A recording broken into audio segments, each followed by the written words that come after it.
Pranam student, today history chapter 2 page number 31 your fourth paragraph. Workers were divide into social groups. बेटा उस समय जो workers थे वो अलग अलग सोशल ग्रुप्स में डिवाइड थे. कुछ ऐसे थे, some have strong links with the village from with they came. कुछ लोगों के गांव से अभी भी अच्छे संबंध थे जिन गांव से वो आए थे. Other have settled in the cities permanently. कुछ शहरों में बस गए थे. Workers were divide by skills. जो वर्कर्स थे वो अपनी स्किल्स के अकॉर्डिंग, कुशलताओं के अकॉर्डिंग भी क्या थे, डिवाइड थे. A metal workers of Saint Petersburg recording. जो मेटल वर्क है, जो धातु का काम करता है, वो मतलब अपने आप में उसने सेंट पीटर्सबर्ग में उसने कुछ कहा है. क्या कहता है वो? Metal worker considered themselves aristocrats among other others. कि जो मेटल वर्कर्स हैं वो अपने आप में बहुत इंपॉर्टेंट है और सबसे अलग वर्कर है. Because their occupation demanded more training and skill. क्योंकि उसके जो ऑक्यूपेशन है, उसका व्यवसाय है, उसके लिए एक स्पेशल ट्रेनिंग और स्किल की ज़रूरत है. Womens be made up of 31% in the factory labours force of 1940 तक जो वर्कर्स में महिलाओं का परसेंटेज भी था वो सिर्फ 31% था. But they were less than man, paid less than man. लेकिन उनको आदमियों की तुलना में कम सैलरी मिलती थी. Between half of the 3/4 of the man wages. कितनी? हाफ, 3/4 से भी कम. Divisions among workers showed themselves in the dress और मैनर्स. और जो वर्कर्स में जो डिविजन्स जो दिखता था, अंतर दिखता था, वो उनके ड्रेस से या उनके व्यवहार से अलग से ही दिखाई देता था. Some worker formed associations to help members in times of unemployment और financial hardship, but as associations very few.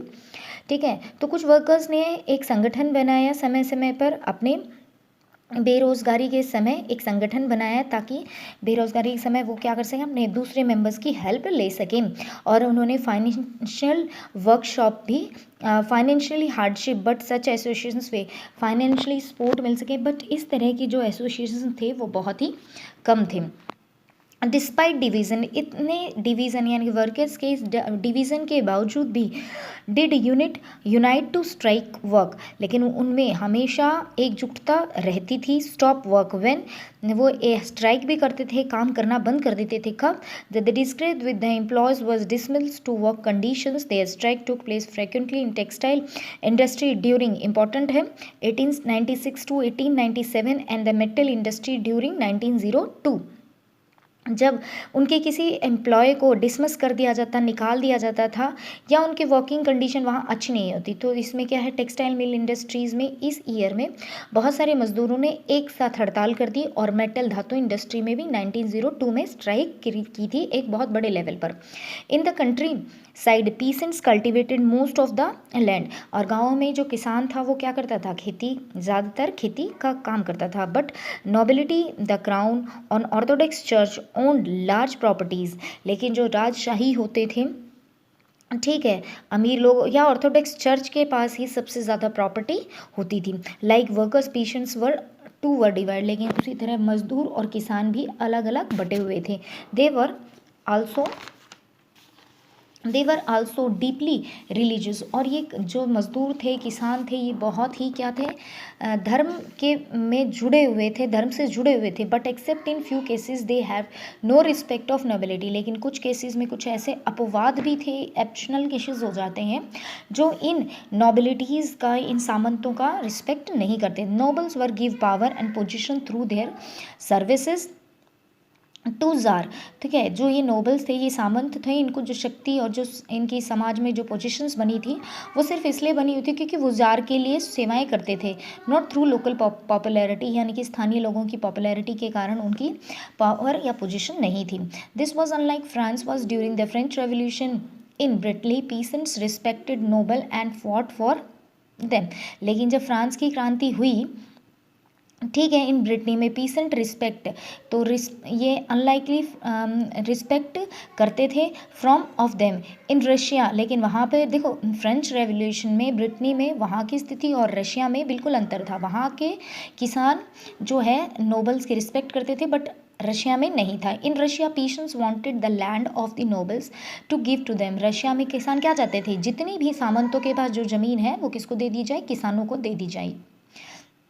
Frequently, they refuse to pay rent and even murdered landlords. और कई बार तो वो ऐसा भी उनको उनको टैक्स पेड करने से, रेंट जो देते थे, लगान जो देते थे उसको देने से भी मना कर देते थे, और कई बार प्राय उनकी हत्या भी कर दी जाती थी, उनको मर्डर्ड कर दिया जाता है। Important 1902 this occurred on a large scale. 92 में इस तरह की घटनाएं बहुत ज़्यादा बड़े लेवल पर साउथ रशिया में होने लगी थी। किस चीज़ की? मर्डर्ड केसेस की। And 1905 such incident took place in all over, और 1905 तक ये पूरे रशिया में होने लग गया था। Russian peasants were different from other European peasants in other way. Russia के जो किसान थे वो यूरोप के दूसरे किसानों से बिल्कुल अलग थे। They pulled their land together periodically and the commune, जिसे मीर कहा गया, इंपॉर्टेंट है, divided according to the need of individual families. गांव के सभी जो व्यक्ति होते हैं वो एक कम्युन्यू, ठीक है, मीर को अपनी ज़मीनें दे देते थे, और वो मीर हर फैमिली की आवश्यकता के अनुसार उस हर इंडिविजुअल को ज़मीनों को दोबारा रीडिस्ट्रीब्यूट करता था। Now next topic is socialism in Europe, या यूरोप में सोशलिज्म यानी समाजवाद का विकास कैसे हुआ, कैसे आया। All political party were illegal and Russia before 1940। 1940 तक रशिया में जितनी भी पार्टीज थी वो सारी इलीगल थी, गैर कानूनी थी। The Russian socialist democratic party was formed in 1891। Number 1 डाल लेना कि रशिया में, ठीक है, जो पहली पार्टी बनी वो कौन सी बनी? Social democratic worker party, workers की पार्टी बनी है, ठीक है। कब? 1898 में। By socialist who respect Marx idea, और किन के द्वारा बनाई? उन समाजवाद लोगों के द्वारा बनाई गई थी जो मार्क्स के विचारों को समर्थन करते थे। सामाजिक लोकतांत्रिक मजदूर पार्टी यानी कि वर्कर्स की पार्टी थी। However become the government policy it has to operate an illegal organisation, it set up the newspaper, mobilise worker and organise state, ठीक है। लेकिन जो सरकार थी, रशिया की जो गवर्नमेंट्स थी, वो उसकी पॉलिसीज़ के सामने इसे एक गैर कानूनी ऑर्गेनाइजेशन अपॉइंट कर रखा था या अनाउंस कर रखा था, तो फिर भी उन्हें इस को तो चलाना ही होता था, और वहाँ पर वो न्यूज़पेपर निकालते थे, लोगों को इकट्ठा करते थे, और कभी कभी स्ट्राइक्स भी करते थे, ठीक है, हड़ताल भी करवाते थे। Some Russian socialist felt the Russia peasant custom of dividing land periodically made the natural socialist. तो कुछ रशिया के जो समाजवादी लोग थे वो महसूस करते थे कि रशिया के जो किसान हैं वो ही वास्तव में क्या है, जो उनका मेथड है लैंड डिवाइडिंग का, कि वो मीर को दे देते हैं, फिर वो मीर अपनी इच्छा से हर फैमिली की नीड्स की, इंडिविजुअल नीड्स के अकॉर्डिंग रीडिस्ट्रीब्यूट करता है। तो सबसे ज़्यादा मुझे लगता है कि रशिया की जो पीसेंट्स है वो नेचुरल सोशलिस्ट हैं, सबसे प्राकृतिक समाजवाद की भावना उन्हीं में, ऐसा रशियन सोशलिस्ट समझते थे। So peasant not worker to the main force of the revolution, and the Russia could be the socialist more quickly than other countries। तो वो सोचते थे, उन्होंने कहा कि जो रशिया में जो रेवोल्यूशन होनी चाहिए उसका जो मेन लीडर है वो कौन होना चाहिए? पीसेंट्स होना चाहिए, ना कि मजदूर होना चाहिए। जो रशिया की क्रांति है वो किसके द्वारा होनी चाहिए? पीसेंट्स के थ्रू होनी चाहिए, ताकि रशिया दूसरे देशों की तुलना में जल्दी समाजवाद को अपना सके या जब समाजवादी बन सके। Socialist were active in the countryside through the 19th century तक जो सोशलिस्ट थे, समाजवादी, वो गांव में बहुत ज़्यादा एक्टिव हो गए, सक्रिय हो गए, और दे फॉर्म्ड ए रशियन रेवोल्यूशनरी पार्टी इन 1900। दूसरी पार्टी है सोशलिस्ट रेवोल्यूशनरी पार्टी यानी कि समाजवादी क्रांतिकारी पार्टी, जो 1900 में बनी, यहाँ पर है 1898, ठीक है। दूसरी बनाई यहाँ पर गांव में बनाई। This party struggle for piece and right, ये पार्टी किसके लिए काम करेगी? सिर्फ किसानों के लिए। ये पार्टी किसके लिए थी? मजदूरों के लिए। And demand that land belongings to the noble to be transfer to the peasant, और डिमांड की जो नोबल्स के पास जो ज़मीन है वो किसको ट्रांसफ़र कर दी जाए? किसानों को। Social Democrats disagree with the socialist revolutionaries about pheasant. Lenin felt that, यहाँ पे इंपॉर्टेंट है, लेनिन व्यक्ति का नाम है, peasants were not one unit group, some were poor, rich, some work labor, another capitalist who employed workers, given the differentiation within this could not be the part of the socialist movement। तो यहाँ पे क्या हो गया, जो socialist democratic party थी और socialist revolutionaries party थी, ठीक है, इन दोनों के बीच क्या था? मतभेद था, ये दोनों एग्री नहीं थे, क्योंकि लेनिन का मानना था कि जो गांव में जो किसान हैं उनका एक समूह नहीं है, कुछ अमीर है, कुछ गरीब है, कुछ पूंजीपति हैं, कुछ ऐसे किसान हैं जो दूसरों के खेतों में काम करते हैं। तो ये उनके अंदर बहुत ज़्यादा डिफ्रेंशिएशन है, जिसके कारण हम उसे क्या एक नहीं कह सकते, सोशलिस्ट नहीं कह सकते, ये समाजवादी आंदोलन नहीं कह सकते किसानों को लेकर, ठीक है। The party was very divide over strategy. Strategies का मतलब होता है किसी विशेष उद्देश्य की तैयारी की क्या होना ऑफ ऑर्गेनाइजेशन, ठीक। तो जो ऑर्गेनाइजेशन था उसने किसी भी किसानों और मजदूरों को लेकर जो स्ट्रैटजी थी उसमें बहुत डिवीज़न था, यानी कि जो डेमोक्रेटिक पार्टी है और जो रेवोल्यूशनरीज पार्टी है उनमें बहुत ज़्यादा डिवीज़न था।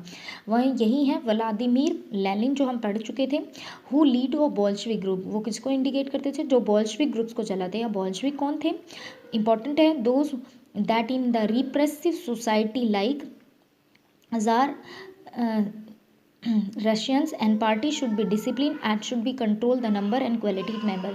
बॉल्शविक पार्टी के क्या थे कि जो ज़ारिस्ट रशियन है उनकी जो पार्टी है उन लोगों को अपने मेंबर्स के अंदर डिसिप्लिन नियंत्रण होना चाहिए, उनके संख्या पर भी प्लस उनके स्तर पर भी। अदर थे मेंशविक, मतलब ये थिंक है, ये थॉट है, अलग अलग बॉल्शविक को मानने वाले और मेंशविक को मानने वाले। मेंशविक मानते thought that the party should be open to all as in Germany.